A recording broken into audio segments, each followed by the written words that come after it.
You're welcome back. The program is The Big Issue on Citi FM. Hello to our viewers on Citi TV. Thank you for joining us. We are looking at the issues surrounding the activities of the Western Togoland, the group that has caused some series of attacks over last week and this week. Our guests are Franklin Cudjoe, President of Imani Africa, Nii Kpakpo Samoa Addo, he's a member of the NDC, John Kuma is the MPP's parliamentary candidate for Ejisu, and also Chukwuemeka Eze, he's a security analyst. You can be part of the conversation by sending us a WhatsApp message or text message on 0550-585832, 0550-585832. or on 0549-986-996, 0549-986-996. If you send us a WhatsApp, a message on social media, do add the hashtag The Big Issue, and we'll be reading them with the rest of the world. Let me return to you, Chuku. We are looking at resolution. You mentioned that these groups, they need to be handled well. And I remember you also spoke about dialogue. What should be the approach in government's discussions and trying to resolve this issue with the secessionists? I think already there is an opportunity, which already is mentioned by the colleagues in the studio, which is the traditional rulers. I think they should be able to lead that process. And some of the things that you might also know is that they have also tried to bring in the issue of neglect, government neglect, as part of what they consider to be one of their grievances. So what happens when there is, you know the story of Mali, when you have ungoverned spaces, so it begins to give the audacity for this kind of group to begin to also mobilize on the basis of such sentiments. So if the issue of equitable distribution of resources is part of what they feel is inducing them to do what they are doing, I think it's something that is worth listening to. But like we said earlier on, it shouldn't be that they are holding government to ransom. No, they can't hold government to ransom. They can't also determine for the states what they need to do. But that angle, because you need a new narrative. I think my brother from Imani mentioned it already. You need a new narrative to counter their own narrative. And that new narrative is the sense of the patriotism he mentioned. If you don't have another narrative to counter it, then whatever kind of indoctrination they are giving becomes the truth. So that kind of dialogue that is organized, even if the states don't want to lead it so that they don't have to be seen as though they are begging, they can go through the traditional rulers. They can also get interlocutors that will deal with them. You see, why am I saying this? The colleagues have referred to Nigeria as an example. The issue of Boko Haram, I still feel that if the state did not approach it with absolute power and force, probably they may have had a better result. And you don't have to also rule out the fact that there is a market for these people to thrive, a very lucrative market. It comes with a lot of things: gun running, drug trafficking, and so on and so forth. So it is lucrative. And once, I think, again, Frank mentioned that once you create that opportunity, once your state is destabilized, right, then there are people who are beneficiaries. They are conflict entrepreneurs. So they benefit from destabilized societies. And that's not something that anybody wants. So no matter how you approach it, it is important to come with the two. For a country that is going into elections in less than 70 days, what should be the posturing of security agencies and also the government and the politicians? Because already people are propagating various theories coming on the back of the army deployment at that area during the voters' registration exercise? Well, my opinion is that you need to have a country to be able to have an election. So it doesn't matter how people look at it. If crime is crime, it doesn't matter when it is committed. So whether you want to win more votes when people are trying to question the sovereignty of your nation? I don't think it does. It doesn't make any sense to me. So it's unfortunate that it's coming at this particular point in time, but it is not enough reason. The election is not enough reason to postpone the response. Government needs to assure the citizens that they are safe and secured. So it's that simple. Franklin. When Emeka spoke about the people profiteering from these activities, it reminded me about the movie I watched called The Lord of War, Nicolas Cage. And if you watch that movie, you come to understand how interesting and thriving this trade is. Some aspects of that movie will tell you that he's always, as a marketer, this Nicolas Cage, on the lookout for places where there are intelligence squabbles. So then he makes forays into that area and then tries to sell arms. The fact of the matter really is that we should be seen to be motivated enough to build our capability of our defense forces to withstand these kinds of activity. Because trust me, those who are motivated to sell arms to groups like this are already thinking what to do next and how to benefit from maybe the international transfer money system, or probably use bypasses so that they can make these monies look clean. So it's a combination of factors. You want to deal with the issues around illicit financial flows. You want to look at counter-terrorism activity, but more so build the capability of your defense forces. West Africa, somewhere last year, ECOWAS decided that they were pulling to, actually the Sahel region, the Sahelian region, leadership of the Sahelian region decided to pull together funds to the tune of $1 billion in order to stem the tide of these, this rebel activity. I haven't heard much about that. I think when West African leaders met in Accra, I was also waiting to hear that beyond the Mali problem, there must be a coordinated attempt, including resources, to build the defense and the forces of the respective armies. And they must focus on making sure that the procurement process, as always, is above board.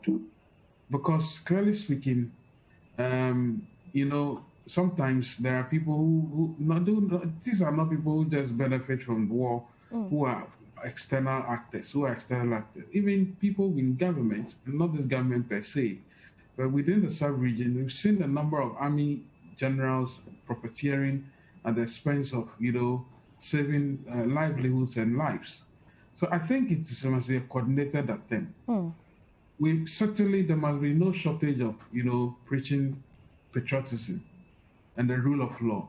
But we must also acknowledge the fact that I think the lawyers there would admit and would probably remember this, that the rule of law cannot be propagated on an empty stomach.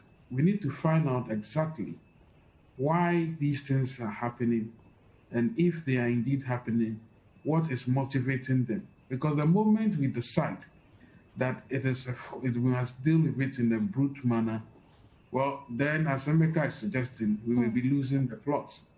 So it's a combination of factors, but trust me, we must be very wide awake. And I think that it is important that we shouldn't let only Westerners see this as an opportunity. I think somewhere before the pandemic broke, we were contacted by a group within NATO that had wanted to have conversations with us, as well as I think ONEP, and then I'm sure the other agencies, Kofi Annan said that, to have a conversation about how to mobilize funding to deal with this threat. But in that letter, there was something that struck me, which was also there's supposed to be a conversation about economic sustainability. Because I suspect these people understood, even though they were coming from, outside this region, understood that security issues go hand in hand with, if you like, livelihoods. Issues around rebel activity. And it's important that we do that. We should check and look at the history of illicit drug trading as well, because these things fuel all these kinds of activities. So these are not normal times. And frankly, I don't want to be in the shoes of the president. But I think that there must be some decisiveness as well as tact as well. Do you think his comments are assuring enough for the people in the region and also Ghanaians at large who are concerned about these acts of violence being perpetrated by the group? His leadership style, though, probably doesn't want to be frontal. And he's also mindful it's an election year. But if I were president, I would definitely put the men in charge of security all to be speaking, and not necessarily speaking every day, but must be seen to be the ones showing some level of force and indeed some authority. So far, I don't know if I've heard the National Security Minister. I've not heard any of them. Maybe they may be working on the quiet. He led a team to the place yesterday. Oh, that's beautiful. They should come back and report to the entire country and be reassuring. Not just, you see, the thing about these things is that they should just focus on the voter region. Because the way it is, if these guys are really motivated by outside forces, they are looking at other patches of the country as well, and then try to do all kinds of things. So the activity must be, we must actually raise our antennae, but we must do so being mindful of the fact that there's also an election. But anyway, as Mireka has said, if there's no country, there can't be an election. Let me bring in some of the messages that our viewers and listeners have sent in. Good morning, Abena. I'm from the Volta region, and Papavi is a known person who speaks on many radio stations in the region when it comes to history-related stories. How then do we refer to such a person as terrorists? I think the approach and the comments from the authorities alone can't deal with these people. We might not see them as a small group of people and think they have no concern. That's from Thomas in Amasaman. Kweku in La Paz. Okay, Kweku, I cannot read your message. Nana Amwako says Ghana has actually no boundaries, and that is a security threat. Yao from Dawenya says former President Mahama must not politicize this Western voter separatist issue. My household and I will not vote for him if he does. Bernard from Medina writes, in fact, the issue of the Western Togoland is mind-boggling, and for that matter, we, the Ghanaian people, should distance ourselves from this unpopular decision. Kwesi in Kasua, government should lure the secessionists into negotiation and then arrest them and jail them for life. Those secessionists already arrested, are they Ghanaians, you ask? What language do they speak? What is their identity? Government should be serious in dealing with them by not giving them an inch to operate. Some people seem to think that based on former President Mahama's comments on the matter, he's trying to politicize this issue. No, we are being a responsible opposition. You would agree that he has not given any political support to this group. It could have been the other way around, where he would have said or could have said that, well, they had, some legitimate political, but we've stood as a nation, and we've said that under no circumstance should we give any group the opportunity, space, oxygen to ventilate an idea of trying to succeed. We can tolerate different political opinions about how we should govern this country. Join any political party, form a political party of your own, take part in the governance structure. But for the four corners and boundaries of this country, we are fixed. Ghana is Ghana. We are not prepared to give 1 inch of our soil out. That is done. There are people who, for political and legal reasons, say that, well, there's a right to self-determination. We don't buy that. All the major political parties in Ghana are united. And if it were happening in America, you see Republicans and Democrats united. And that is one of the things that we need as a country to develop. That on certain things, you understand, we speak as a nation, especially when we face a common enemy. This group is a common enemy to both the NDC and the NPP. None of us will benefit politically if any part of Ghana is carved out. Immediately that happens, and any of the political parties gives even the slightest form of direct or indirect support to such an activity. Tomorrow, if the positions change and you are in government and the other side is in opposition, they will equally undermine you. And there's nothing more frightening than, as a government, being confronted with a political and a military secession. Your activities will grind to a halt. Every focus and attention will be on trying to deal with that problem, and you won't have the opportunity to develop as a nation. Look at what has happened to. Imagine that every morning you wake up and the first things you see is that the road, there's a roadblock, or that the whole Volta region is a security zone, and that you cannot have goods and services coming in from that side. It means we are losing our taxes that come from that side of the country into the main part of here and into the Burkina Faso and other places coming, because that's a West ECOWAS international route, for example. So there are so many things that make it a disincentive to even be seen as a political party given any form of support to this particular group. President Mohammed's criticism has to do with the manner in which we have seen to be handling some aspects of it. And it's important that we as the opposition keep the government on its toes, that there has been some intelligence failure. For example, I expected that at the minimum, the Volta regional minister should have gone. You want him to be sacked? Yes. Why? Because he failed. It is on his watch that this activity happened. It is a major security failure. I mean, I'm not going to criticize the president per se for it, because the president obviously cannot be at the Volta region. He depends on information. Let's be real. He is in Accra or wherever he is. He will rely on security daily reports. My colleague here is NIE boss in Accra. He has regional offices all over. There are certain things that if happen in Wale, for example, unless his regional director or whatever gives him information, there has been security lapses. And for the minimum, the commanding officers responsible in the Volta region, for example, defense intelligence, anyone connected with the security architecture in the Volta region has questions to answer, because at the minimum, intelligence should have picked up the fact that something like this was going to happen. Imagine, for example, that we had been slow in reacting to this thing for even a day. It could have degenerated into something else. They could have actually got more support and actually become more of a problem, which would have meant that we needed to move more resources, energy, time, and effort to deal with that. It leaves other parts of our country vulnerable. If this was an internationally coordinated attack, for example, what would have happened was that we would have been moving assets from, let's say, the north and other places to come and deal with this problem and leave our other borders vulnerable. Already we don't have enough men to be able to even patrol our borders, for example. So there was a security lapse. So the call, however harsh it might be for my brother on the other side, for example, you understand, is that whoever is in charge, apart from the president, obviously he's the commander-in-chief, so he bears ultimate responsibility. But legally, how we've handled them before, and militarily, how we've handled them previously, we need to up our game. We are learning lessons. On hindsight, we are realizing these people are not playing.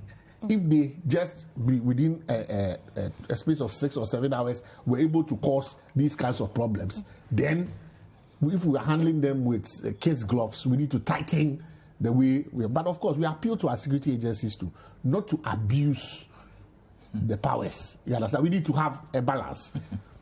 You are dealing with a situation, but please make sure that genuine citizens going about their normal business are reassured that security is in place. So the fact that we put in the security measures there should not also adversely affect. Of course, there will be discomfort, because if curfews, for example, are imposed, you have to comply, because they'll need that space and time.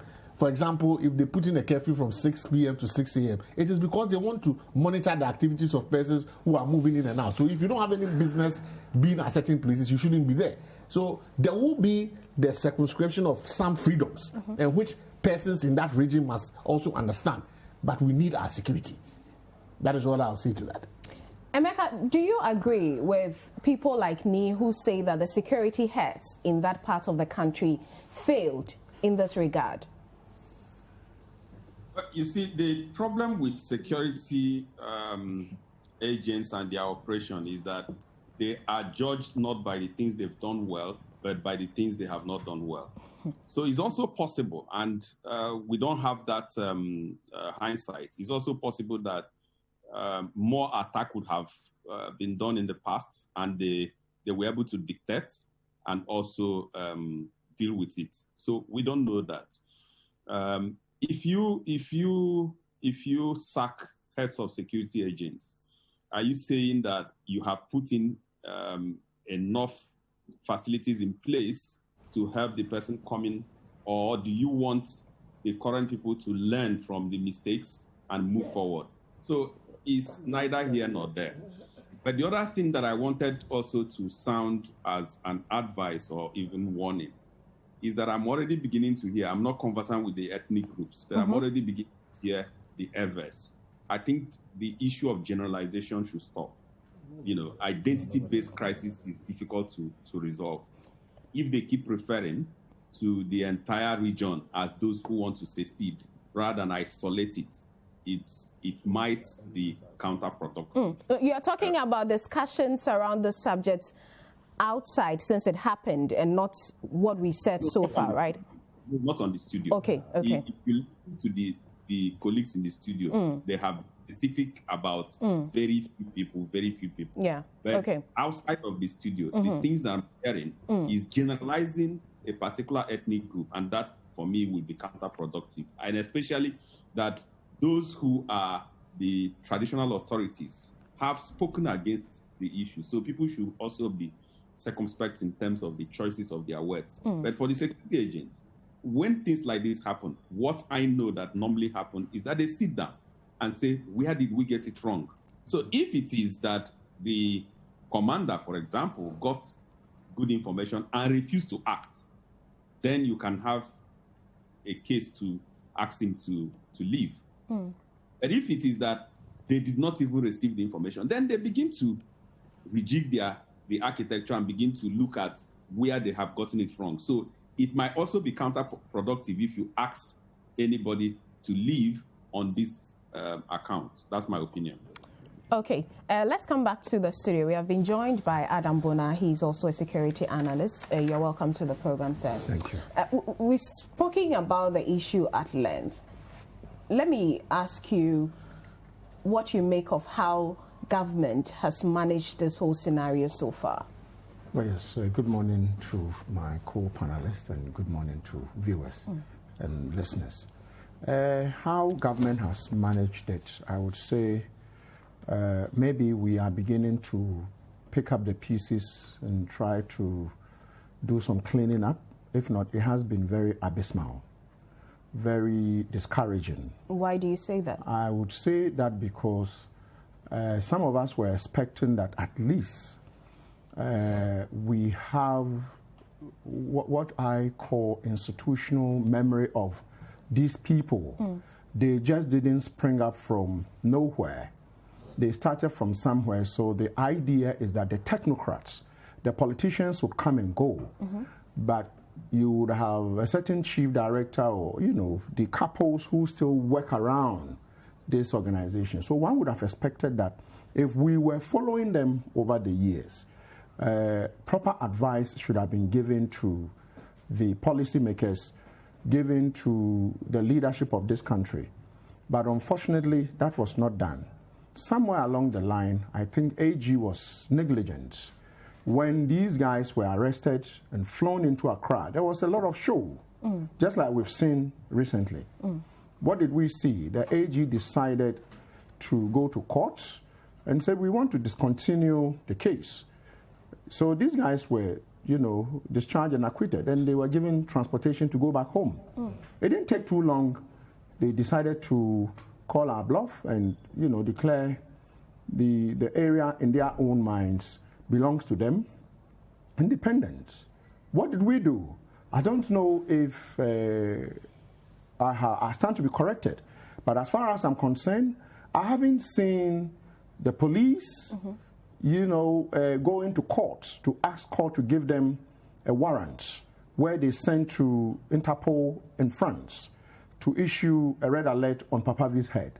All we keep hearing is that Papavi is not within the jurisdiction. If it's not here, I'm sure that we were able to locate NAM1. We were able to locate other fugitives who have been on the run, including some, kidnappers who the police looked for them in Nigeria. If you know how Nigeria is, looked for them and brought them back into this country. So it's not as if we don't have the capacity. We have the capacity. So my expectations were that at least when these people were brought here, there was enough or ample evidence to suggest that they were actually trying to break up this country. And the law is specific, and the punishment very specific, that what they are doing could amount to treason. And if you are, convicted with treasonable charges, the punishment is death through hanging. They didn't even get remand. They were free to go. And subsequently, the intelligence community went to sleep. I was expecting that you keep following them, if for nothing at all. I do know that the National Security Secretariat or the National Security Ministry has what is called the interceptors, where they are able to intercept me if they want to listen to me. They can intercept, they will be able to listen and record and follow me wherever they want to go to. We have the instrument now in this country. What did they do with that instrument? And out of that instrument, some people are in jail. I'm sure you know. The Abuga Pele, there's not is it the NCA prosecution? Yeah. It is out of that. That system is one of the reasons why some people went to jail. So I was expecting that, if for nothing at all, we should have been able to follow these people. We didn't do it. And what did we do? They were able to have what I call a coordinated attack with military precision. This was coordinated to the extent that they rendered our security agencies around the 2 a.m. area, incapacitated them. They did what they had to do before we started countering. And I asked myself, and so if this was an invading force that was going to invade us, they would have run over us before we realized what they've done to us. And so, we were told that we had intelligence. You don't know, no state does that. You don't say you had intelligence and you allow them to, so we minimize the effect of it. No. This was an afterthought, where they put things together. Our mind is that for us to have waited within a very short time for these guys to come back again and call our bluff, ban the STC, ban vehicles and beat up drivers within the STC yard, meant that these guys meant what they were doing. Was that a form of response, in your opinion, to the people who were arrested? No, it wasn't. It was like, we can hit you if we want. Okay. This is like, it's not a form of a response. No, I'm sure, for those who have been arrested, the prosecution would have to prove beyond every reasonable doubt. I'm sure there are lawyers here. Proving criminal cases in court is the most difficult. You have to prove beyond every reasonable. If you don't have any evidence, they will dismiss and they will go home, and the evidence is there. And so they were literally just telling us that we can hit you as at when we want. And that is what they did. So I was expecting that at least for the national security and what they've been put in charge of, they would have been immediately when these things happen, they will swarm the place and ensure that, they begin to, investigate those who were part of this. But it looks like the thing was to issue statements to calm nerves, and then they hit us. And to the extent that we waited for some traditional leaders to say, we've called National Security Minister, we've called this and that to come, and they didn't come. Then we had security ministers running to the region to go and meet the traditional leaders. I don't think this is, I guess, well for us as a state. And so as far as I'm concerned, the president, probably we would have to blame the president because he's the one who is in charge of the National Security Council. Why should the president be? You see, in terms of the president, he's the commander-in-chief of the Ghana Armed Forces. By extension, the president is the one who commissions officer cadets. If you, let's say me, I go to the police academy, to be an officer, the president will have to give me my instruments of office. He does that. So these people receive their, instrument of office from this. So he's the commander. If Ghana decided to, let's say, there's an unfortunate where we have to invade Togo and take Togo, invade them. The president who must sign that warrant is the reason why we say he's the commander-in-chief of the Ghana Armed Forces. But you would agree that the president has other responsibilities. No. He has people working in different areas. One of the first responsibilities given to the president is security. Without security, we will not be here. I drove here, we went through traffic and came here, nobody attacked me. I'm sure you know. We are here, we are talking, make you responsibly, everything. If I break the law, I should be arrested. And so one of the key responsibilities given to the president by the people of this country, by extension, the Constitution, is security. And so mine is that when things go right, in the scheme of things, who do we praise? You praise the president, isn't it? When things don't go right, you begin to call the president and say, Your Excellency, things are, the president, he appointed everybody, or you don't know, those under him. Well, he does that, John, coming here. Let me just finish. From there, you go to the AG. The AG, I think that by now the AG should have been responding to why these people were freed. The AG hasn't told us anything, so we don't know where Papa V is. I know the AG is in charge of our, he represents Ghana in terms of legal issues. Should tell us what happened. When you move from there, you go to the National Security Minister. For me, I think that he should have been fired. He should have been fired because he is superintending over this chaos. Then the fourth person is the Right Honourable Speaker of Parliament. I am represented. I am represented by a member of parliament. Here I sit. There is a member of parliament who has been elected by the people here. So wherever I find, if I decided to come and stay here now, and there are issues here that has to do with things are not going well, I would have to find out who is a member of parliament here. As we speak, I was expecting a certain, is it a emergency parliament to, some parliament to be recalled for these ministers to be asked questions. Security ministers, do we know, have they given us any briefing? You are saying that the Speaker of Parliament should recall, who would have to recall Parliament? For the sector ministers to answer questions on what is happening. But the National Security Minister went to the Volta region yesterday. They briefed the nation on their findings. What has the Speaker of Parliament got to do with this? The Speaker of Parliament, because in that area, we have parliamentarians. And around that time, 2-3 hours, the people said that place belonged to them. Technically, for 2-3 hours, that place had been ceded to these people because no vehicles were coming and no vehicles were moving out. And so mine is that technically, if you are this Right Honourable Speaker of Parliament, what it meant was that the whole of that session, how many constituencies do we have in? I think there are about 216 thereabout. It means 75. All the constituencies in Ghana, yes, 275. 275. It means that technically those people had taken part of it for 2-3 hours. We need to know. Respectfully, we want to know.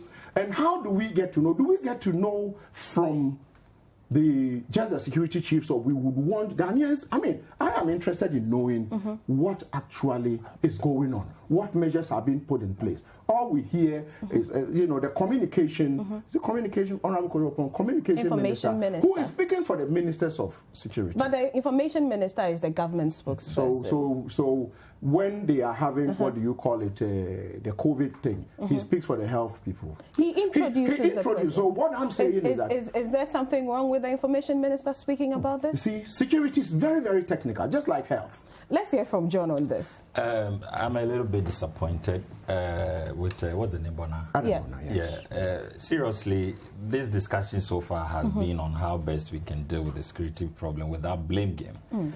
And if you are introduced on a program as a security expert and all your analysis is finding people to blame, from president to ministers to this, then you are not addressing the problem. I disagree with him on several points. First of all, we are not looking for Papa V. I'm not sure there's any warrant looking for Papa V. Yes, he was taken through a process. He was granted bail and then I think a nolle prosequi was filed. If you are looking for Papa V, somebody just brought a text message that he's on radio stations in Volta region. I'm not sure government has announced that we are looking for Papa V. So for that to be your response basis, can I please, when you were speaking, I was here. Note it. When you were speaking, I was here. You see, we cannot begin to twist the situation in the country to make it look like there is a rebel leader somewhere that we are looking for. We are not looking for Papa V. And also take note, the first group that Papa V led and their symbol of flag or whatever they came with is totally different from this group of people who have come with another flag. Yeah. So let's not make it look like there is one organization. These are different groups of individuals in batches trying to create a difficult situation for the country. So that's the first point to know. Secondly, people are not in prison because they brought a system into Ghana, as he put up. And I'm happy Nii is here. That was not their charge. It is a case of embezzlement and causing financial loss today. It's not because they brought a particular system into Ghana, the way he's putting it. That is not the reason why they are in Ghana. They are in prison.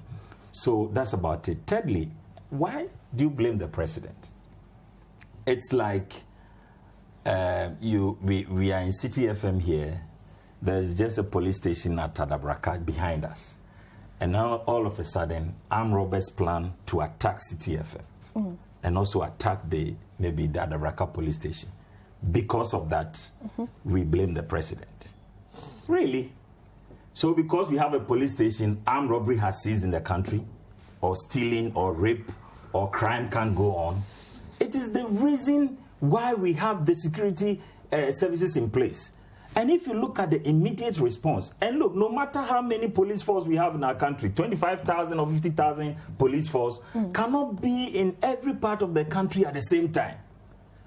So we must all talk about our reaction and the way forward, not to single out people to blame them, because nobody, not even in advanced country like the US or even Russia, can lay claim to no crime in our country. It's not possible. You will have the security system in place. People will still plan and commit crimes. And what has happened is a pure criminality.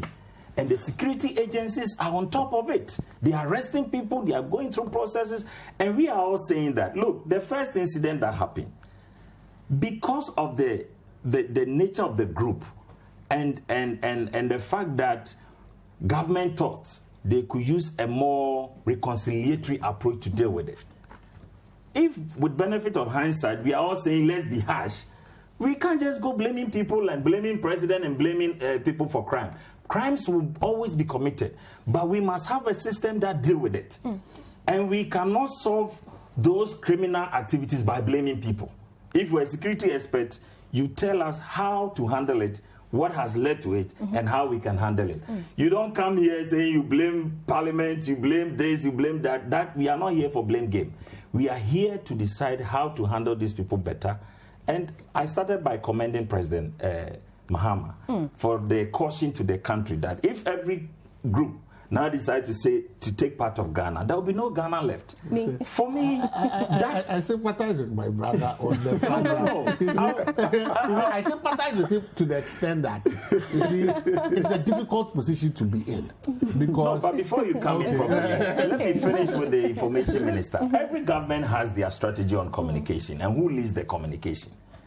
If the minister for information, who speaks, the spokesman for the government, comes out to talk about the security situation and steps that have been taken, what is wrong with that?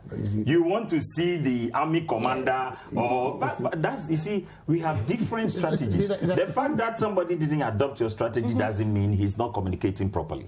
We as government believe that the information ministry, as at this point, because it depends on the scale you put on it.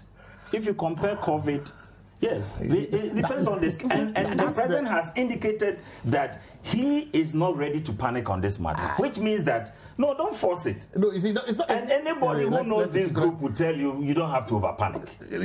We don't need to panic. I think that... You really? Oh, of course. Of course. I can tell you the security of this nation is not that much threatened by these people. And I can assure you government is going to take firm action to ensure that our nation is protected. I want to go the path of the president, who believes in much consultation, broad consultation with all kinds of sectors and stakeholders in our country. And I'm even happy that ahead of any harsh actions from government, the traditional authorities are taking the lead to invite government to partner with them to resolve this problem. That's the way to go. It's not about guns. Government has guns. We should. You have your turn. Kuma is in a difficult position. You see, you don't want, and it's when you are president, even when you cough, it sends a signal. Let's look at the U.S., for example. Trump falls sick. He still has to be out there to reassure the nation, because the health of the president of America even goes to their stocks and everything. So I can understand the president if he says we have a rebel situation in this country coming from the president. It has serious economic, political, international, because it comes from him. You will see travel advisories change. You will see. So it is not for nothing that you would see the president not being in a haste to elevate the situation beyond, because it has serious, ramifications when it comes to the kind of communication you put out. Even for COVID, the kind of numbers we put out actually have an effect as to even the advisories that are given out as to whether persons are okay to come in the country, as to whether we are handling. So, to some extent, government communication has to be managed. However, it doesn't prevent us as citizens from taking on the persons who we believe should have reacted and reacted promptly. Bona's suggestion about the fact that Parliament should be convened, that must come from the parliamentarians. And I believe that the Speaker has the authority, but Honorable Samuel Cudjoe has spoken. He's gone on a tour of the area because his constituency is the largest in terms of this particular issue. Again, communication from the government is measured because they know that it goes with a lot of. But it doesn't mean the Speaker must take blame. But no, to some extent, you see, the thing is, with the situation that occurred was a serious situation. What has government's reaction been in response to it that reassures us as a country that they are taking this matter very, very seriously? There was a gap, and that must be admitted. The National Security Minister said he was busy and had to do other things before he went into after the Volta Regional House of Chiefs, and the divisional chief in the area became angry that, look, we were trying to reach you, we couldn't reach you. We have information telling you that the people who started this thing were not from that area. It is when they reacted so there was a gap. And I think that Kuma, as much as government will not want to raise this issue and raise temperatures and tensions, the responsible ministers and things must also accept some blame that there was a gap. And that gap must not be tolerated, because it is that gap that will give room for more issues to arise. The president, I think, for now, I would be a bit more reticent in criticizing his approach in terms of communication. Maybe we're expecting a national item. You see, anything he says immediately. So from the governor's point of view, I can understand his caution. But perhaps if certain ministers at the minimum were reassigned or certain things happened, we would be reassured, maybe visuals. We need to see, perhaps in terms of the communication, we could have had the Minister of Information move into the area himself. With the deputy was there, he held a press conference. He wasn't carried. You see, so the level of communication from the area, we need to see normalcy. You see, one of the things that would reassure us is that the place is normal. The security are in control. They are at every nook and cranny. We can see areas that had problems reopened, the police station that had a problem repainted. You see, there must be a normalcy for the citizens to understand that government is in full control of activities. At least the persons who are arrested have been taken to court. That is there. There's action on that front. They must be prosecuted. It's not about getting 31 of them and allowing them. No, they must be prosecuted. The places where we have said, we were sharing this over here. I felt maybe this wasn't the correct form. Persons where we have seen people training, people putting pictures, those things must be picked up. Yeah. We must see there must be daily briefings from the security agencies telling us that they are not taking this issue lightly. That is my problem, that there seems to be a certain laxity in the posture from the security agencies who are responsible for the day-to-day security of the area. If they don't up their game, then we will criticize them. Okay. And ultimately, then we begin to criticize the president. We have to take a break. When we return, you have your the opportunity to respond to the issues John Kuma raised. This is the big issue on Citi FM and Citi TV. We'll be back with more. Don't go away.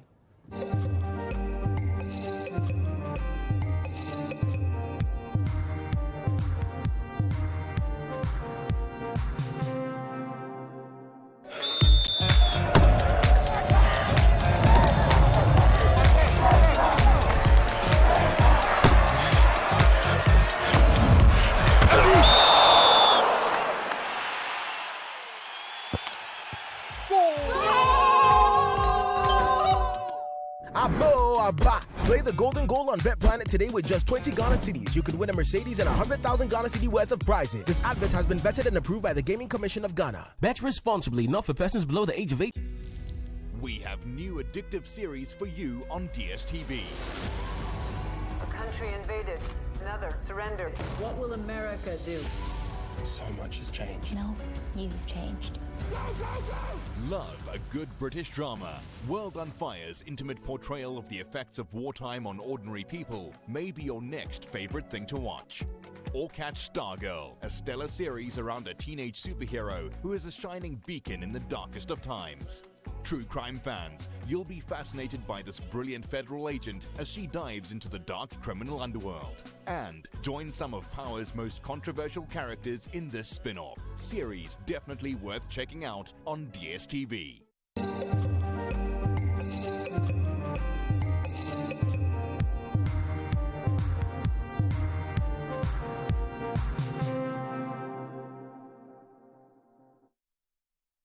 You're welcome back to the big issue on Citi FM and Citi TV. There's so much heat in the studio. You have no idea what transpired during the break. But Mr. Boda, let's hear from you. So just a quick reaction to some of the things he said. You know, I raised that, and he kept saying that we are not here to do that. I am here to do that. Maybe you are not here, but I have a duty to put out what I know. It depends on how you see it, but I will not be responsible for how you see what I say, so long as I'm responsible.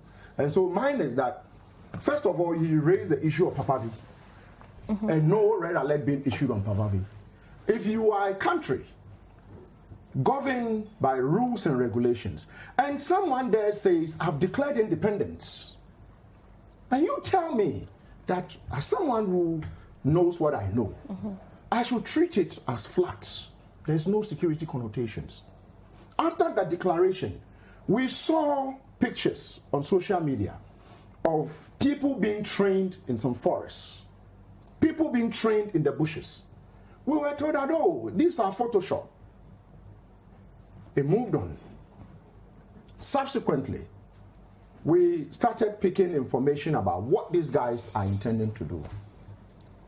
Fast forward, these guys went on rampage, blocking streets of this country. If we sat down for these things to happen, the president in a radio communication or a radio interview recently did say that they are terrorists. I don't know whether you have you read that portion? I listened to the president. He referred to them as terrorists. The moment when the president speaks, it's policy. When the president speaks, it's policy. I know we have the anti-terrorism law. And so it is not broad enough. So as I sit here, if I, Adam Bona, decided, I've said it somewhere before coming here, decided to go support Papavi and his people, would you have any law that is punitive? Would you have any law against me? Is there any law forbidding me from giving them money? Of course. I just read a law even here. Tell me, what I want to know is that is there anything against Papavi as we speak? Of course. There is a law. If you take clearly, if you engage in activities which are meant to subvert the territorial integrity. What I'm trying to say is that there's a specific law on this West Togoland, what's the name? So what I am trying to say is that have we blacklisted Papavi and say all people dealing with Papavi today, for instance, you're calling for federal legislation to deal with. But there's already existing legislation. So basically what I'm saying is that just like it is done elsewhere, where you say maybe this individual, this group, that person, if you... for example, in other jurisdictions, there's a general law that allows them, for example, the Minister of Interior, the Minister of National Security, the Minister for Foreign Affairs, for example, to blacklist certain organizations that is deemed to be inimical in the interest of national security. There is such an existing law, Prohibited Organizations Act 1976. SMCD 20. It's already here. It's not been repealed. So if you support them, if you join their campaign, if you fund them, you are by law. But you sat here telling me Papavi is not on the wanted list. No, what I'm saying is we take him to court and clear. You made it look like we are looking for him, we can't find him. What I am saying Which is that government announcement said we're looking for Papavi and we can't find him? Don't sit here and paint government as if government is incompetent. We are not looking for Papavi. If we want him, we'll find him. Well, he's already, of course. That is your... Do you think that... Don't make him look like he's hiding somewhere. That is your choice of word. I didn't say government was incompetent. That's your choice of words. No, but that's what you are trying to do here. That's what you are trying to do here. I didn't say that. That is your substitution. When we wanted to find him, we found him. We took him to court. It was government that entered only prosecution. But what I am saying is that... because you are not speaking to the situation. I'm speaking to the issue. There is an existing law. What you are asking us to do already exists. What government did initially was to be tolerant, which I agree, and people have criticized that. I have conceded to that. And I'm saying going forward... Did Papavi declare independence? Not as far as I know. They are making agitations. They can't even declare independence. What are they talking about? My point is... Not as far as I know. They are making agitations. They cannot declare independence. So what kind of independence? For example, moving forward, we could have legislation that proactively deals with groups such as Papavi's group politically that seek to undermine the territorial integrity of the country, whilst at the same time dealing militarily with those kinds of so the call is on government to do more. You understand? I think that my brother's discomfort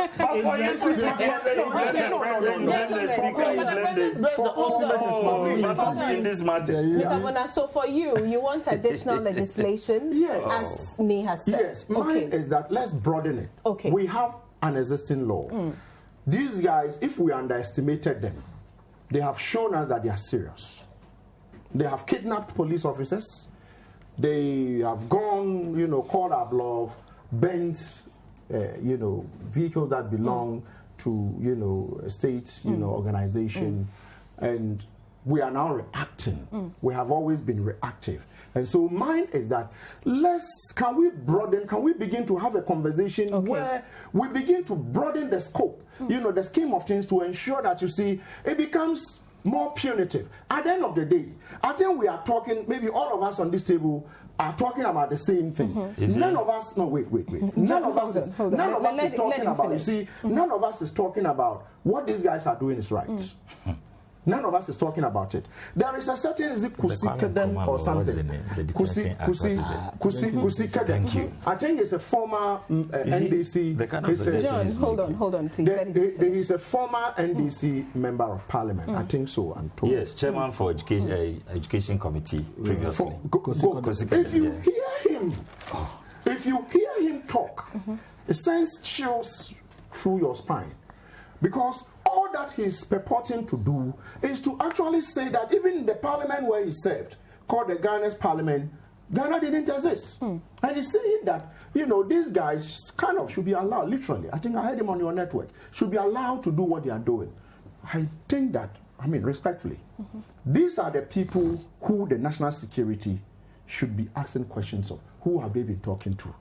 Who, have they been dealing with? What did they know? Are they supporting these people financially? We need to know a lot, and it's not alone. And Please. so mine is... Okay, just a minute. You see, some of these suggestions, we must be mindful of our history.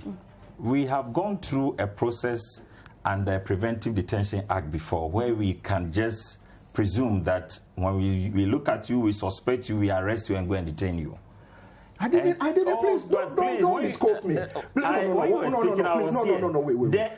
interpretation of what you are saying, when you spoke, I listened to you. You are interjecting me. So you let me speak to what you said. Wait. I'm trying to. Let me when clarify. You say we should be proactive in arresting people, that is what you are saying. Let me clarify. And ask him, he's a lawyer, ask him. I didn't say they should detain him. We had that history as part of our country. So how will you be proactive going around and arresting people? What do you do? Okay, you clarify the point. I don't think you might be older than me, but all that I'm saying is that the Preventive Detention Act, we all know what you were seeking to do. What I am asking for is that I didn't say they should detain him, so don't misquote me. What I am seeking for is that, does he know something? In any case, what's his name? Retired Major Boachijan. He said something and he was invited by the CID for interrogations. And so what I am saying is that those who seem to be saying things that probably they know something that we are not aware of, can we call them, not detain them?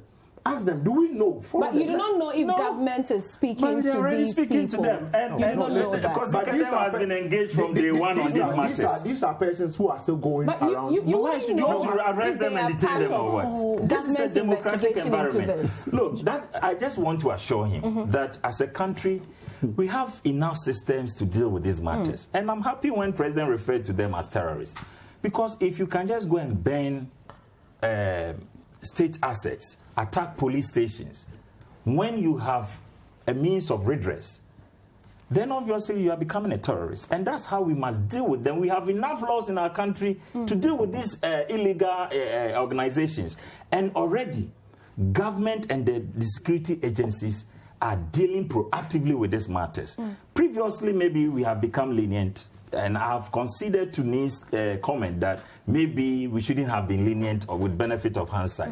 But going forward, I can assure everybody in the country that there's no cause for alarm. Okay. We are not under any aggression or siege. So let's not over-elevate the conversation to put more premium on the capacity of these people. Okay. But that is also not to say that they don't pose a threat. But it's a manageable threat that we can deal with. That's the point. My last comments on this. I think Kuma is doing his possible best to do the government thing of reassuring us that we are not under imminent threat because, of course, it doesn't do well when you join the list of countries which are unstable. That's even the tag of having internal instability, let alone external, possibly internal and externally influenced instability affects your ratings economically. Affects. So he's doing his possible best. What we require of government is assurance and reassurance. I think that the posture that these people are insignificant threat per se may not be the most appropriate. Government is taking the necessary steps, not only in theory, not only in speech, but on the ground. Reassure us that the activities that need to be taken into account and that there's some restructuring, some shifting around, some movement around that reassure us that these things are being taken seriously. Because honestly, if we play with them, they started with only a 2-hour demonstration of what they could possibly do. The next thing we saw was the burning down of, and one other thing, they actually sought to take over the Akuse dam. Those are not 20 something. Those are not things that should be toyed with, because we don't know what they could strike at again. So there is the need for us to be double assured that our security is intact. I can understand the communication part. I agree with you. All right, let's go we are giving that double assurance it will be done. And I'm happy you spoke about Akosombo Dam. Okay. Because the regional minister and the security intelligence came out to say that they prevented the worst. Yes. So let's also not be quick to blame them for non-action. So yes, we are taking actions. I can tell you, going forward, you are going to see different responses to this kind of provocation. But we must still remember we are in a democratic country, in a democratic environment, so we should not expect a certain excessive actions immediately so that we run together as a country. Let's not lose our values, because I've seen it before, where the Preventive Detention Act let innocent people to be in jail for nothing. All right, people John, can capitalize on some of these provocations. Thank you for that. Franklin? Yes, from where I sit, I tend to hear a lot. So on Friday, May 22nd, the Defense Intelligence Department of the Ghana Army, the chief had invited Imani, CDD, and IDEC to come and speak to the issues around security and then economic outlook after the pandemic. Well, CDD and IDEC spoke on the status of public safety in the overall architecture, security architecture of the country. I think IDEC spoke about the expectations of security ahead of the elections 2020 and how to manage them. We, of course, spoke on the economic outlook after the pandemic. Now, there were very interesting people at that meeting, including the BNI director. The conversation was very interesting. This was a closed meeting, but of course, it was publicly acknowledged. I must admit, and I must assure you, that the Defense Intelligence Unit, together with the allied agencies, were given, in fact, they made their own presentation first, and then we also made our presentations, and we were quite aligned on exactly what the security hotspots were. And these matters were, incidentally, there were referrals to these matters. I think if you speak to the CDD rep there at the time who spoke on this issue, well, I'll speak to Cudjoe Asante and HK Prempe, by the way, but the gentleman who spoke on behalf of CDD was, I've just forgotten his name. Anyway, the point I'm making is that there was an elaborate conversation about these matters. So where am I driving to with this story, with this history, is to tell you that the security forces know exactly what should be done. I asked the BNI directly, have you picked up these issues? Do you know about them? He said, oh yes, they picked them up. I said, well, that's good to know. What it means, therefore, is that they must then inform the political establishment to be wary of these matters as well. I am cocksure that they did do that. I cannot tell whether anybody else was sleepy on the job or not, but I can assure you that one of the problems we've had in this country is policy alignment and policy coherence. So at the very middle level, and even at this highest level, these conversations were had. I'm wondering how much of that permeated through policy. And so let's not, I'm not trying to get us into fighting in a boxing ring or whatever. It may well be that most of the things we are talking about are actually known, but maybe there was some lethargy in the way we had reacted so far. But again, it's an election year, and so yes, we need to be very careful. But I must assure you that I am very much convinced that when we had that conversation, it was just about 20 people with the forces of this country, there was a lot that was shared. And I can only share this aspect, that they are on top of the issue, and they may have definitely they gave us the full assurance that they were going to send these concerns to the highest office, and I'm sure they did. They cannot be responsible for what may have happened otherwise. Thank you. Emeka, your final comments on this matter. I think the first thing to acknowledge is that we are extremely very lucky to have two very civil politicians in the studio. It's not every time that you get that quality of discussion, because it's also important that Citi begin to look in that direction. Let's not invite people to the studio to speak on this issue as though it is politicized, because that's the way the outsider will see it. So that's very key. The second thing is that it might be presumptuous to think that the security is not doing anything. So what happens in other crimes that I'm aware of is that once there is a breach in security, the security chiefs will sit down, review what has happened, learn lessons from that, and now retool their approach. So let's not make that assumption, and let's not put too much pressure on the security in such a way that they begin to align with our own panic. That's also very, very important. Otherwise, they can go overboard in an attempt to satisfy us, and that also creates another problem. The final thing also to look at is that I don't know anywhere in the world that only hardcore military force approach have dealt with issue of extremism or terrorism. So let's bear that in mind. All right. Thank you very much for joining us. That's Chukwuemeka Eze. He's a security analyst. He's the executive director of the West Africa Network for Peace Building. He joined us via Zoom for this discussion. Mr. Bonaso, finally, on this issue. No, finally, I think what I would say is that let's quickly look at our strategy towards dealing with these people.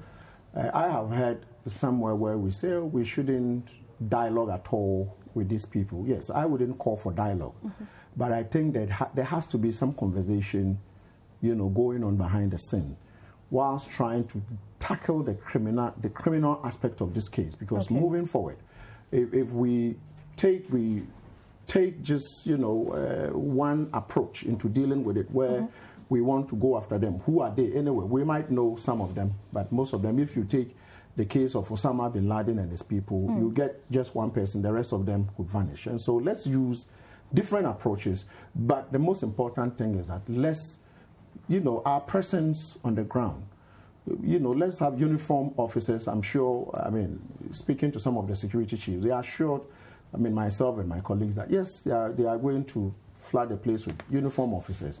But most importantly, those not in uniform matter a lot, because they pick the information and share same information with those in uniform. And so I would end this session by saying that, can we, begin to look at this approach? If we didn't take them serious, let's begin to take them so serious, because if you take the case, most secessionist groups in the world, this is how they started. Because they know you never take them serious. Before you realize, they begin to hit you hard. A couple of the messages that have been sent in before we move to our other subject for discussion. Kambe from Spintex says, is the national security hiding something from Ghanaians? Could it be that some of the people were being trained by political parties and have a raw deal with the government and are rebelling by creating this insecurity in the guise of Western Togoland? At least the real culprits have not been arrested yet. Well, we do not know. Some persons have been arrested. They are suspects until the law courts proves them as guilty. Albert Dankwa from the Savannah region, he says, what is John Kuma saying? That the president is not to blame? Then who is to blame? The issue didn't just happen overnight. I remember during the independence celebrations in March, the group hoisted their flag claiming independence. John Kuma should know that we are talking about addressing the issues and not politics. Nii Mosi says the discussion has been brilliant about keeping the territorial integrity of our country. We suspect external adversaries and we must deal with that. However, I think we are ignoring the effects of the rise of distressful tribalism in Ghana, which is equally a threat to national stability. Thank you. Osebo from Kumasi says, my sister, let's all condemn this act from the group. I think government should use his power to deal with these people. You add that John Kuma is the people's choice. Thank you very much. Yes, he's contesting. I think that he moves to the so that I can take his position. I'm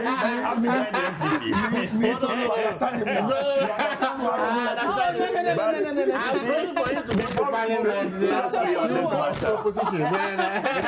Before we move on this matter, I think that as a nation we should utilize all our resources. One thing I've noticed is that if anything happens in the Ashanti region, Otumfuo usually have a big finance say and usually build consensus.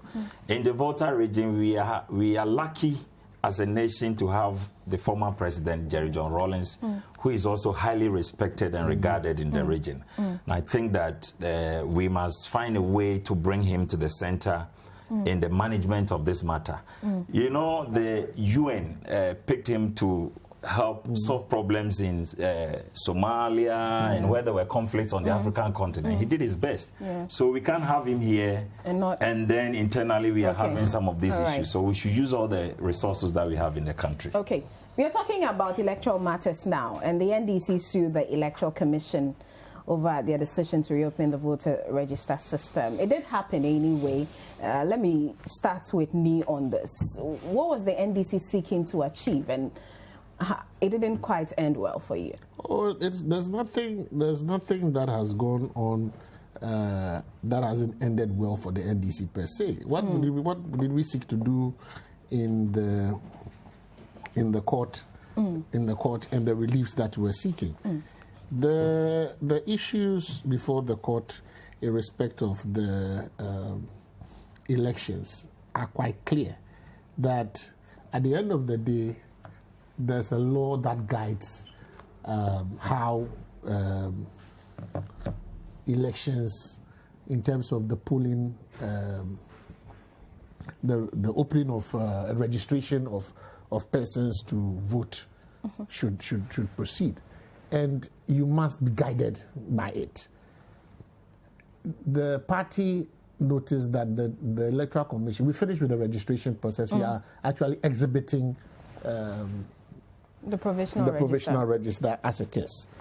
Then we understand the EC says it wants to open a one-day registration to deal with or give the opportunity for certain persons, category of persons who did not have the opportunity to register. It is guided by law. There must be a certain number of days in respect of the gazetting of the notice for the opening for registration. So obviously, if you are dissatisfied as a party with that particular action by the EC, you go to court. So the necessary processes were filed. What the party opted, because it was a few days between the period of announcement of the intention and the date of execution, lawyers have options. If the time period is very short, what probably you do is that you file the necessary papers, but the law allows you to go without notice to the other party first, seeking for emergency orders to restrain whatever would go on, and then you come back on notice to have the matter heard with the other party so that arguments could be heard from both sides. The emergency orders that the party sought to restrain the EC from carrying out the registration was denied. The court said, come back on notice. So the writ itself and what the party is seeking to have not done or restrained from happening would be heard later on. But Kuma and I would agree that, look, you went to court to stop the act. So once the act had been, so it's a matter of what we say, strategy. However, the intent is there, and the reliefs that are being sought. Technically, the number of people that are registered on that day is a record that will be kept. It is something that can be verified. The court can make orders that because of the possible violation of the existing law in respect of the required notice that should have been given, by virtue of the fact that you violated that, EC should delete the names of all those that were captured on that day. That is an order that could be given, and the EC will be bound by it. So I'm always happy when matters are taken to court because that is the forum for the adjudication of these things. I dislike, or nobody likes, a tension-filled election period where matters are taken into the hands of the individual political players. But it brings to the fore what I and the NDC largely have been advocating for. We need an election-centered law. We should have a law that solely deals with every aspect of our elections, from the registration to the issue of voting day activities. Everything that has to do with our election, we should embody in one law and take away the discretions. Because you see, it is the discretionary nature of some of the activities of the EC that bring about the tension that we always see in elections. Sometimes it's not as the political players per se, because today we are in opposition. Tomorrow it will be on the other side. The reason why sometimes we mass up and we are on demonstrations and there's suspicion and on all that is because we have a lot of things that are virtually ad hoc. We go for a CI to resolve every other year. We go to the parliament to pass a CI to govern a particular election, and in doing so, things are added, things are subtracted. We had a whole debate that put this country on the edge over what documentation should be used as a form of identification. Yeah. Let's have a conversation between the parties. Let's have a law, and I'm hoping that Kuma perhaps going into parliament, hopefully.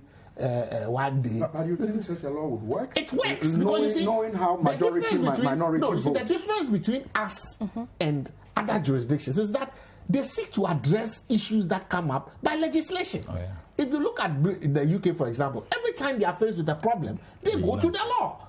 They pass a law to deal with the exigencies of the time. If we have a comprehensive law that is passed by parliament, bipartisan, on the appointment of EC commissioners, for example, on the tenure of office or all that, based upon the provisions of the because, for example, the provisions of the Constitution give rise to what? Give effect to the nomination and all that. But we haven't built in even the process of nomination. We can legislate that. Okay. You see, the elections are a very crucial component of our national activity.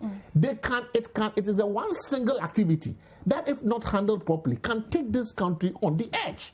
So when we are able to have one comprehensive legislation that deals with all these issues, the EC commissioner, for example, cannot get up and say, I'm going to create a special day for allowing this category of people to register. What about if we are going to the election the day before and all of a sudden the EC says, for some reason, I want to open the register for some form of registration on the day before elections? Can you imagine the chaos that could occur in the country? But if we have this thing in with that 60 days before election, there can be no form of registration. It is written black and white. Both parties agree to it. We put it in the law. That is it. But the discretion. My problem is the discretionary powers that the EC has, if not checked, and some of its activities, if not regulated, in terms of the overall administration of elections in this country, we could face problems. Yes, we are going to court and all that, but sometimes you go to court, the party is not satisfied with the result. Because of the nature of the problem that we are dealing with, it could give rise to different issues. Especially, for example, one last bit is where we have a candidate, for example, who is challenged for non-compliance with the residential requirements of being eligible to be a candidate in a particular area. If we have law on all these things, which is embedded in one comprehensive law, it takes away those discretionary things. Because those things have the tendency of giving problems or creating problems for us. As we sit now, some of the things that govern our laws or govern the conduct of election, like the publication of the pink sheet and all that, are embedded in case law.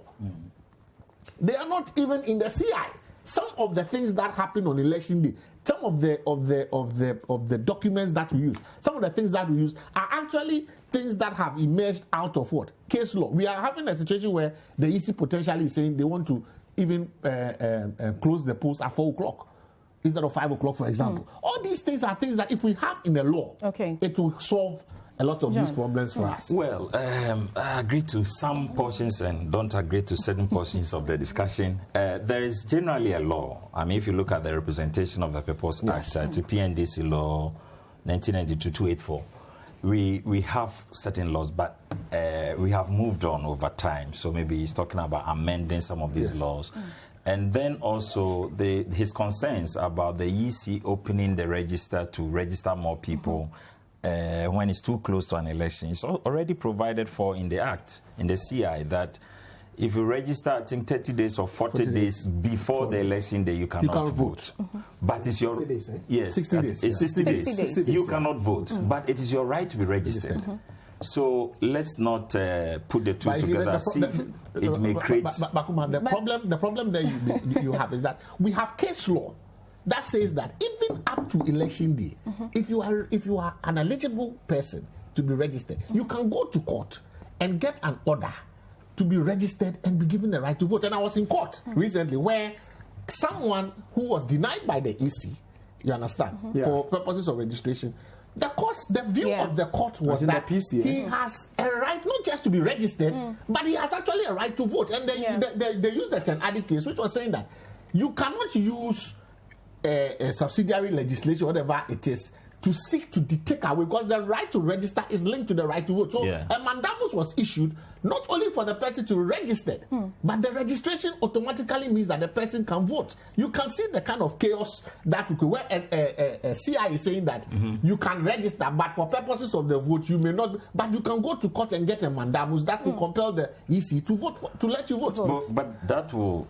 depend on the position of the court. And I know that with an express provision in the CI, ahead of the elections, that if you register 60 days before the elections, you cannot vote, it will be very difficult for you to secure a mandamus to go and vote, because it's clear it's been part of the regulations. And the EC has the mandate to set up rules and regulations on how we vote. Of course, at certain times, depending on where you stand, you disagree with the modus operandi. We have been to court several times as an MPP, and I'm happy with the posture of our political parties up to date, especially in the Fourth Republic. And that is how we can sustain our democracy. If you disagree, you go to court. You let the court make determinations on how to make final decisions on some of these issues, which we are definitely bound to disagree.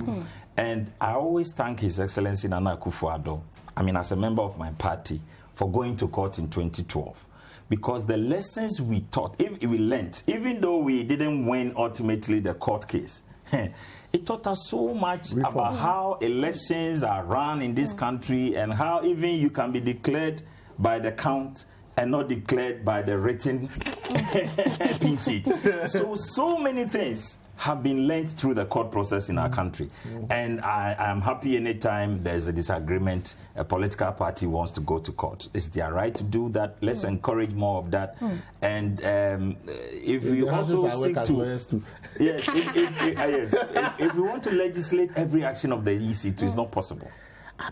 No, it's not possible. Every step, every detail...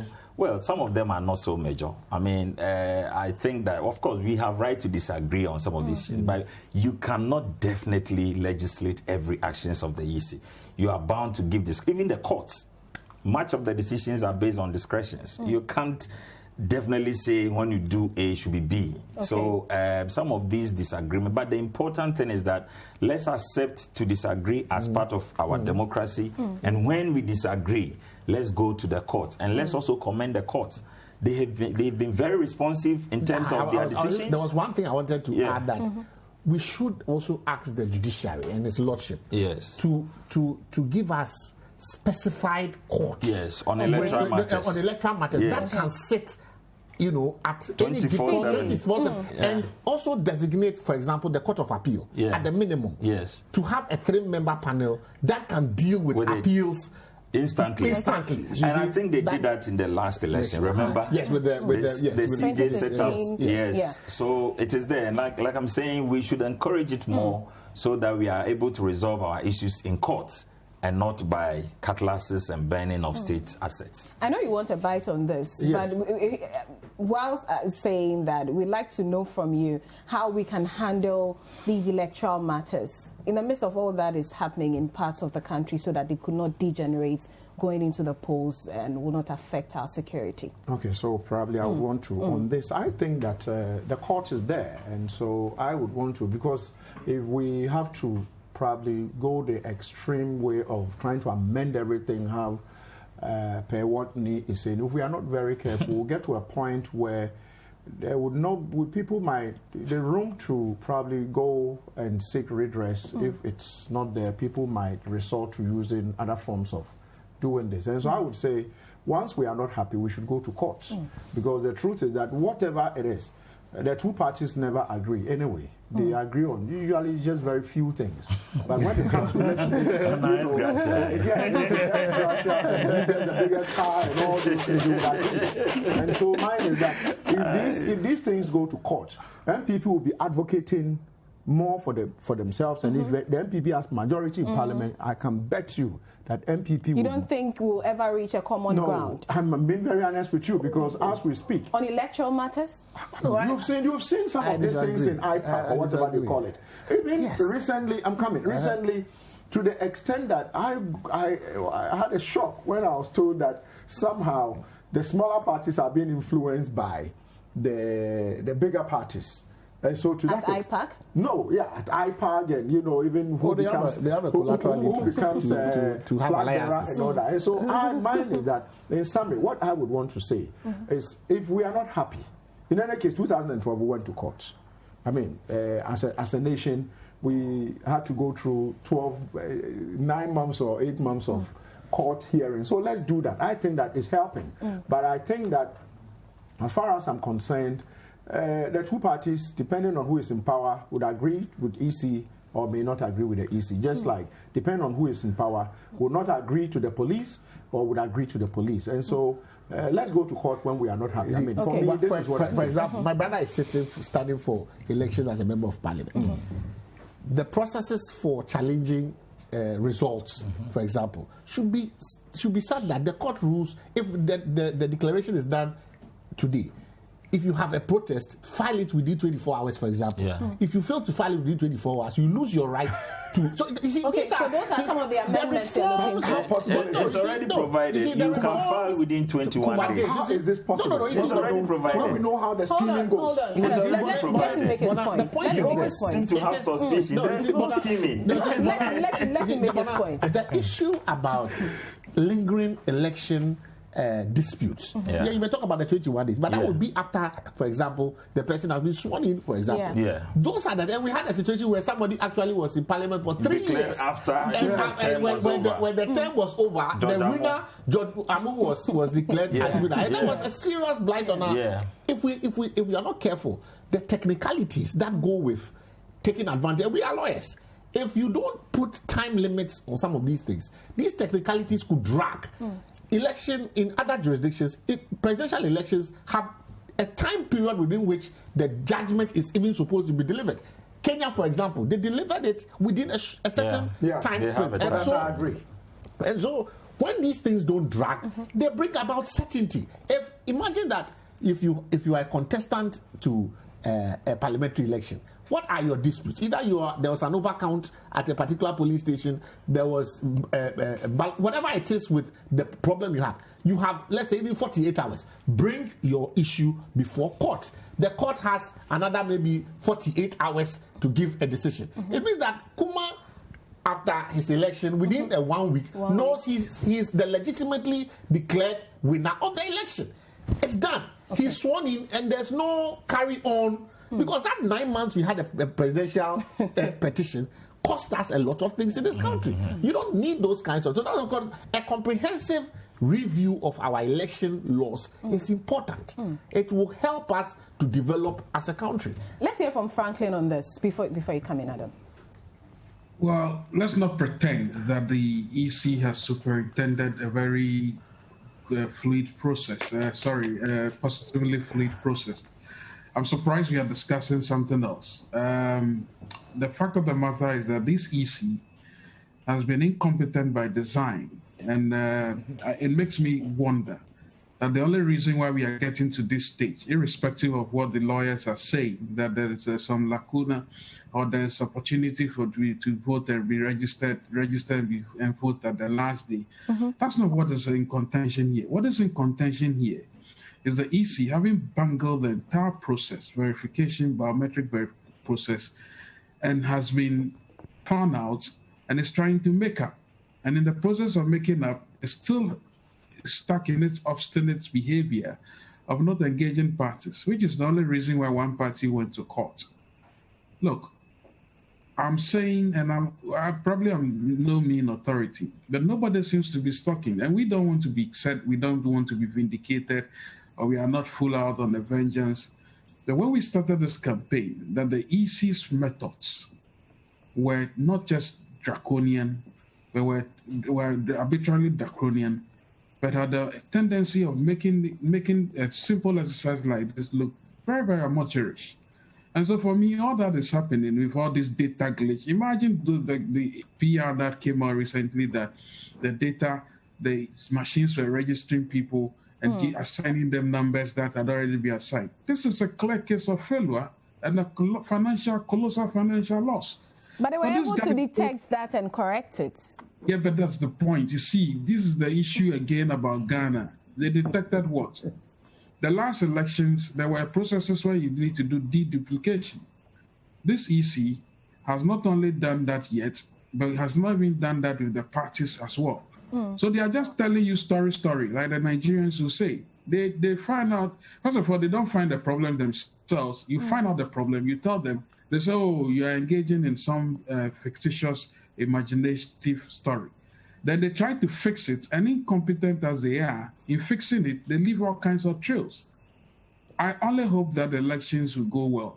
As I said, we wish them well. But there must be an audit of the EC in terms of its previous machines that it bought and the current machines that it bought, because you cannot claim that you are going to deliver the most flawless electronically elections when you're having these teaching amateurish problems. It only tells me one thing: they rushed, they didn't wait to do proper piloting, and I pray that on the voting day there are no glitches. That's what is in contention. I don't really care too much about the NDC's issue, but it's come out of the obstinacy of the EC. I sound like a broken record so far. There's more we are just finding out about the EC.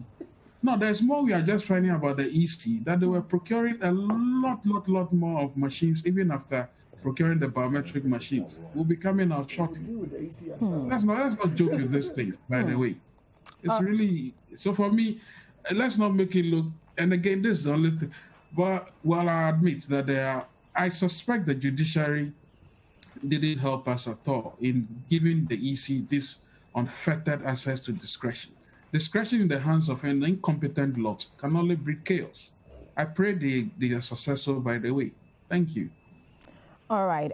Finally, on this matter, Adam, on the issue of security, so that we can talk about the flood in the Northeast region. Well, I do believe that during the Ayawaso West Wogon sittings, the commissioners did caution the EC board, so the EC, I wouldn't say EC to inform the citizens, let us know their security measures they are putting in place. So I would have wished that going into 2020 elections, right around now, we would have had a certain blueprint of flashpoints, a certain blueprint of measures being put in place with regards to how we are going to counter any, ballots snatching and, ballot box snatching and, if there is going to be violence at all, how that is going to be dealt with. But as we speak, some of us, I haven't seen it. I stand to be corrected, but I haven't seen anything from the EC with regards to how the security, measures they are putting in place, because obviously they would have, apart from the police or the security agencies knowing the flashpoints, the EC would also have some data. So it would be good for us to have like a map, where we have, if you go to Odododio, you go to maybe Ayawaso West Wogon, I mean, so that we know these areas.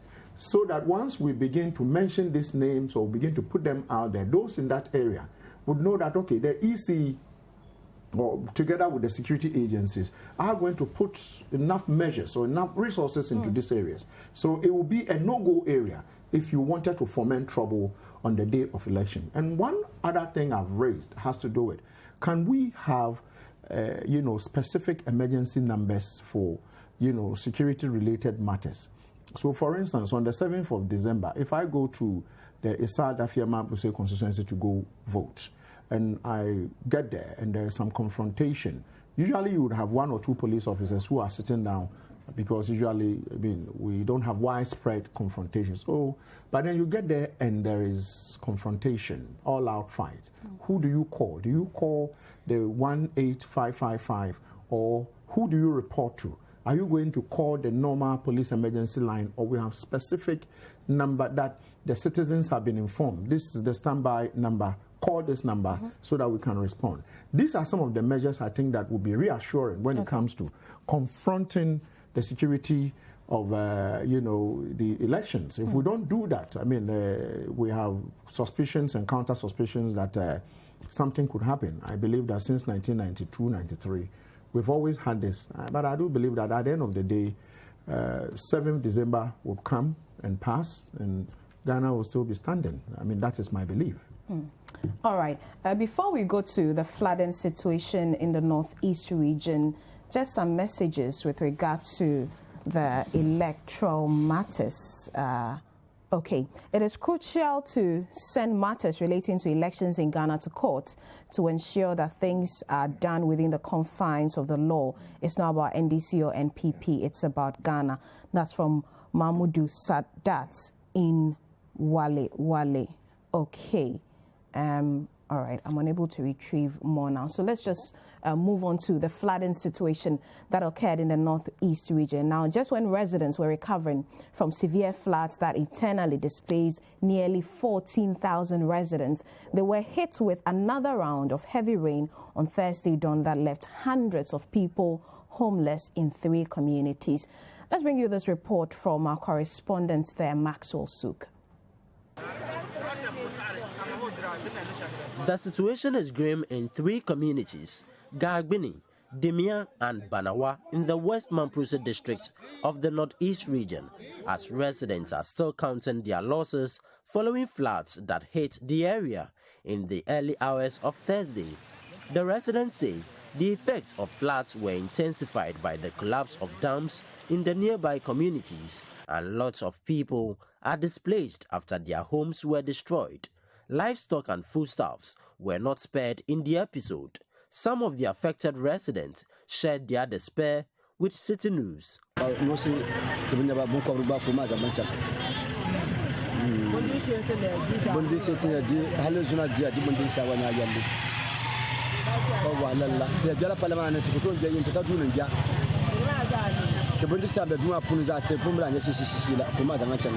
don't know. We really can't tell right now. We don't know what happened. We just got here and the road is messed up. So how long have you spent on the way? Like 2 hours. I think 2 hours, okay.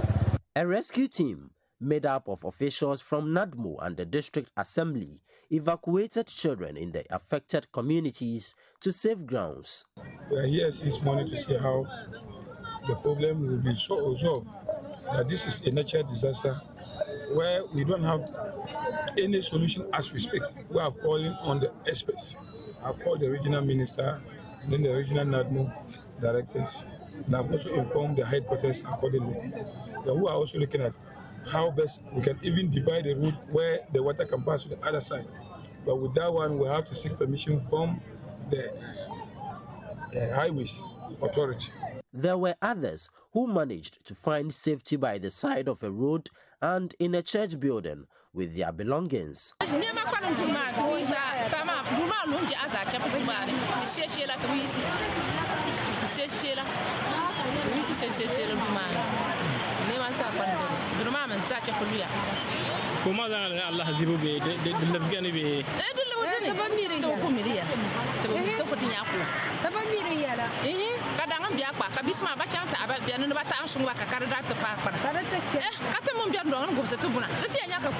Nine persons have so far been killed in the region, and one of the affected persons, Salifu Musa, is still grieving.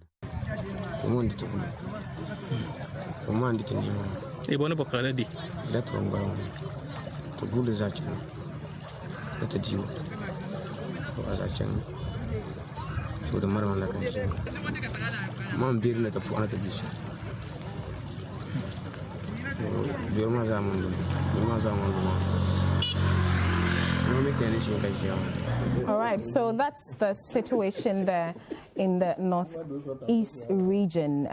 Quite an unfortunate happening there. Hundreds of people have had their homes submerged. John, yesterday the Vice President had to cut his tour short to send relief items to these people. Yes, and it happens to be his home region. So it's very unfortunate incident. The lawyers, we call it force majeure. Sometimes you can't do much about it. But the perennial flooding situation in the north calls for a long-term solution, which the government has taken steps. We are talking about the biggest ever single investment in the northern part of our country, which is the Pualugu Dam. It's almost $1 billion investment. But the Bagre Dam overflow recently has delayed the project. And it has already affected the people, and then we also have the rains coming. So it's like a double agony in a short period. We commiserate with the families that are affected and all the people.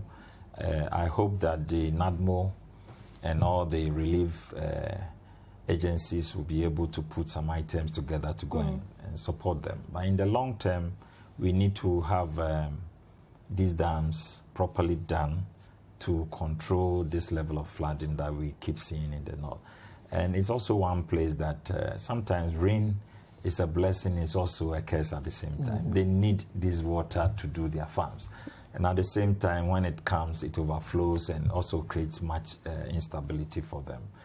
But I believe government has been proactive. His Excellency, the Vice President himself, is leading government efforts to send support to them. So hopefully we'll be able to address this issue in the long term. Has government been proactive? Because we had the Bagre Dam spillage a couple of weeks ago, and then following the rains this week and the dugout and the wide water, this also happened. Until the Vice President's visit, the relief items there were not enough for the people. We generally have a problem with NADMO.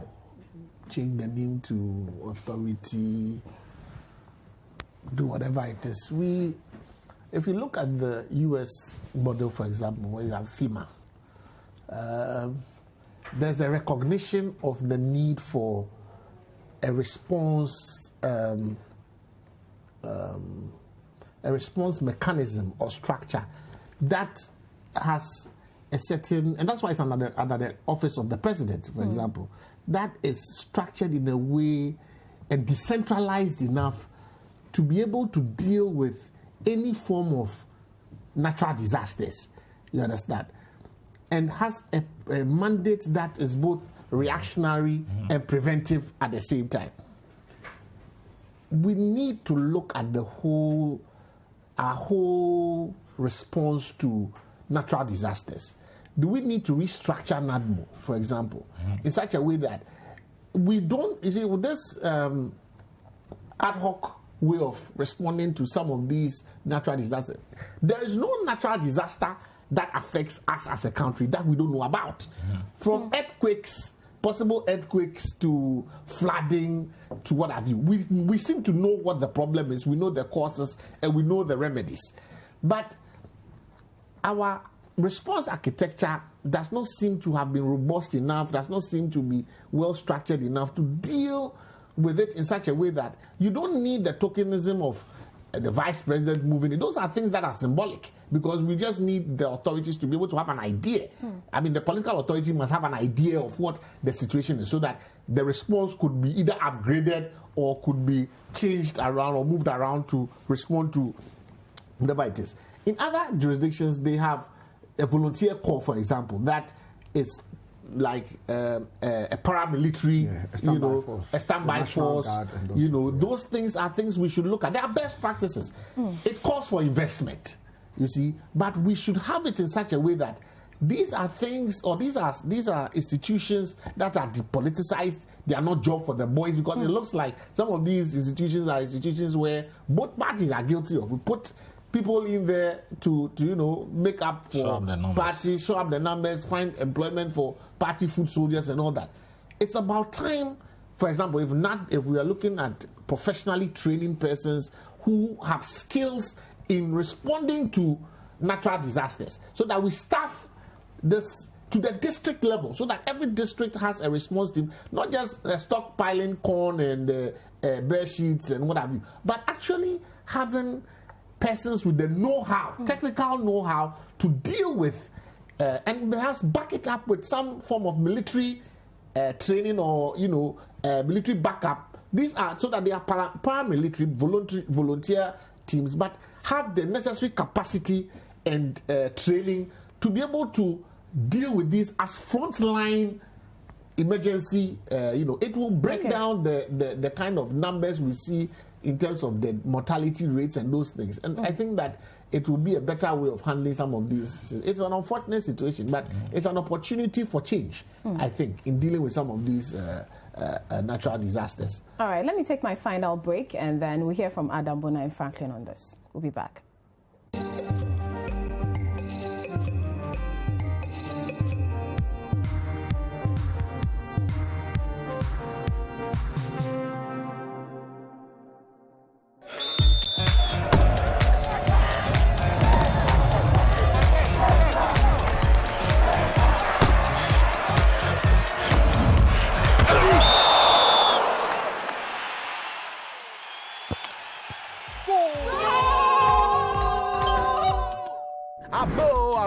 Play the golden goal on Bet Planet today with just 20 Ghana cedis. You could win a Mercedes and 100,000 Ghana cedi worth of prizes. This advert has been vetted and approved by the Gaming Commission of Ghana. Bet responsibly, not for persons below the age of 18. On the 7th of December, you will be going to the polls to elect a member of parliament. How well do you know your constituency? We take a visit to the Awutu Senya East constituency of the Central Region. We are coming to you from the Ishayaso constituency in the Ashanti region. I'm still in the Aswanse constituency. Political parties will be campaigning for your vote. We have done almost about 80 to 90 different projects across the constituency. There is no single school under any electoral area that has not seen the development of Honorable Muntaka. But as a constituent, what will inform your choice of a candidate to represent you in Parliament? My party is my community. What program are you bringing in to solve my problem of my community?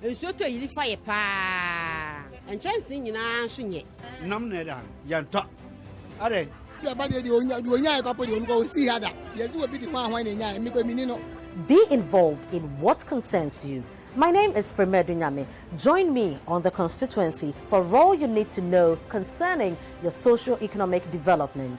The constituency airs on Citi TV Mondays to Thursdays at 5:30 p.m.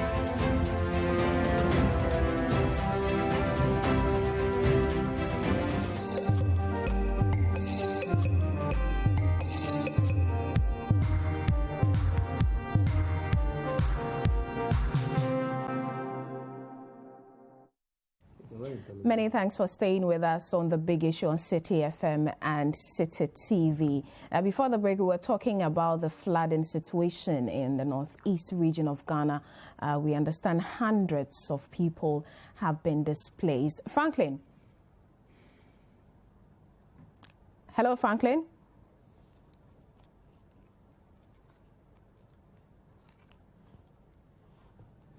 All right, we seem to be having some technical hitches with that connection to Franklin Cudjoe. But Adam, on the issue of the flooding situation, the talk has been about retooling NADMO, but we don't see any government doing it. Well, it's unfortunate. I believe that all of us are with, sisters and brothers, in that part of the country. And just like Kuma did say, Bagri Dam, the spillage of, excessive water from the Bagri Dam made this particular downpour worse, because then the ground is already saturated with water. And you have most of these people live close to these water bodies because they have to farm. And they have to, most of them have animals that need to drink from these water bodies. And so these things are bound to happen. But with regards to retooling NADMO, I know we have a new law that has made NADMO an authority. But the truth is that we don't seem to have a certain fixed resource, when I say, financing that comes to NADMO. There's one thing some of us have advocated for a very long time. How much of the tax I pay goes to NADMO, for instance? Until we are able to locate that, in the scheme of things, it's going to be very difficult. Then, depending on if it's President Addo who is a president, depending on how he sees NADMO during his tenure, of office or in office, he will put in a lot of resources. When somebody else comes and he feels that, NADMO, let's leave them, they leave them. But if we are, let's say, if it's VAT, we say maybe 0.00, not whatever percent taxes, VAT we pay is going to be going to, NADMO, for instance.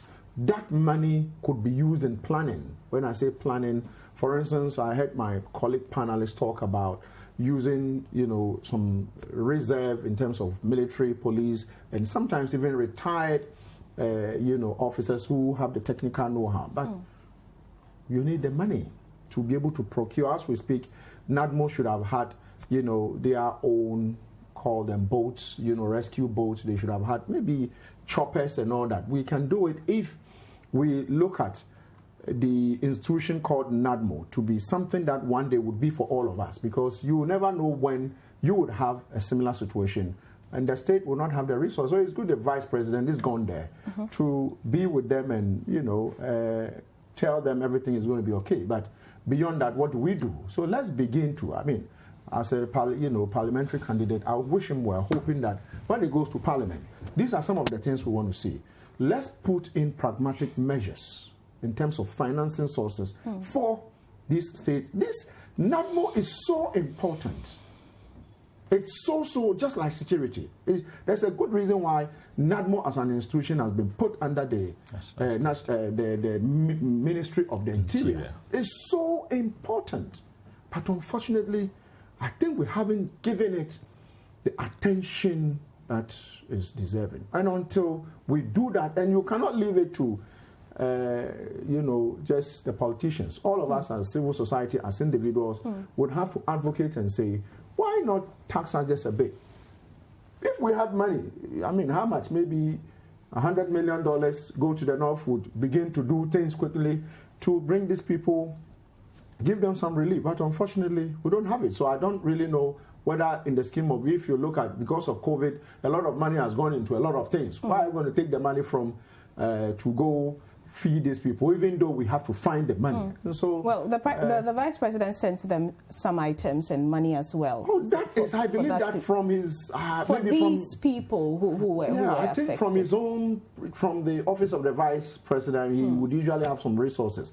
But beyond that, the Ministry of Finance should be able to say, we have collected such an amount of money this year for NADMO. So this planning should go on. Give them this, give them that. But if we don't do it, and some of us have also advocated for a national security policy, which we are told is in the draft format.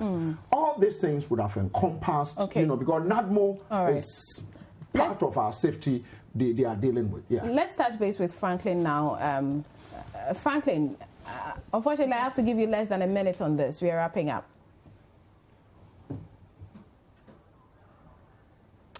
All right. Looks like that connection didn't quite work. Your messages on Twitter, before I take the final comments of my studio guests. Okay, a region of your country was seized from you for 2 to 3 hours, and you're saying that we shouldn't blame the national security head. Why is he heading that ministry? That is from Dono on Twitter.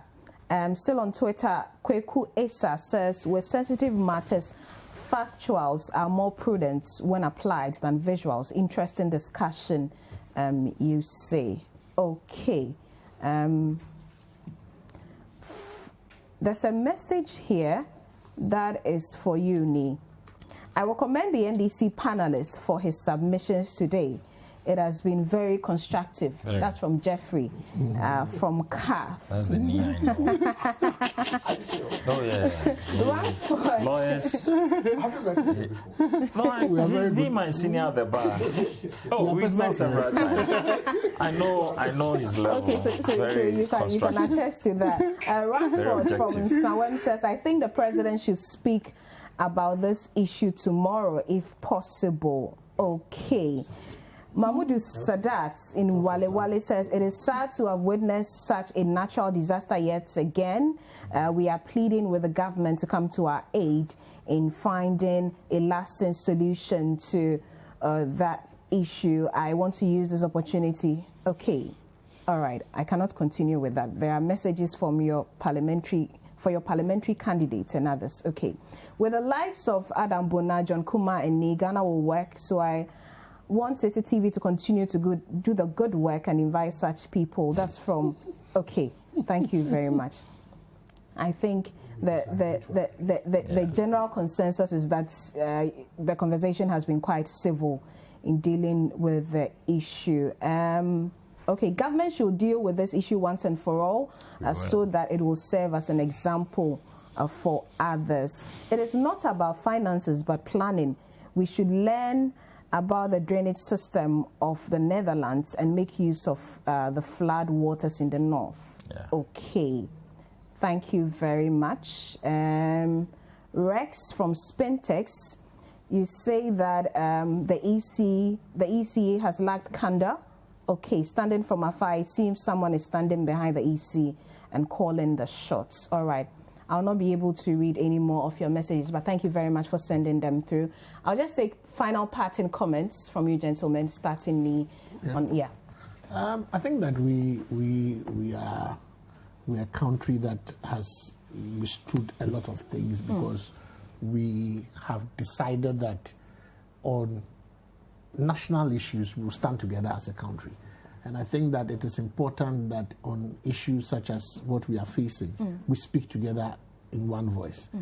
For some unfortunate reason, well, there seems to be a thaw in the friendly relations between the president and President Mahama in terms of, but it would have been nice for them to have, taken the opportunity, to do a pick, sit together because we haven't seen that on the election, not just on this issue but on the election trail as well. It would be nice to see the two of them meet at maybe two of you could organize something. We need to see them together. It seems to be a bit of heated barbs in between. It would be nice to see that. Yes, I think they meet, except that not all meetings are made public. Of course, there's a lot of communication going on among our leaders. All right. And I want to assure our viewers that our country is solid. This few militants trying to cause confusion in our country are under control. Okay, and all right. That going forward, we are all going to see more very action. Decisive actions. Okay, thank you very much. Thank you very much. Our time is up. My guests were Franklin Cudjoe, President of Imani Africa. He joined us via Zoom. Nii Kpakpo Samoa Addo is a member of the NDC. John Kuma is the MPP's parliamentary candidate for Ejisu, and Adam Bona also joined us, as well as Chukwuemeka Eze earlier. My name is Abena Nyamekye Ampadu. I sat in for your regular host, Godfred Akoto Boafo. Do enjoy the rest of our programs.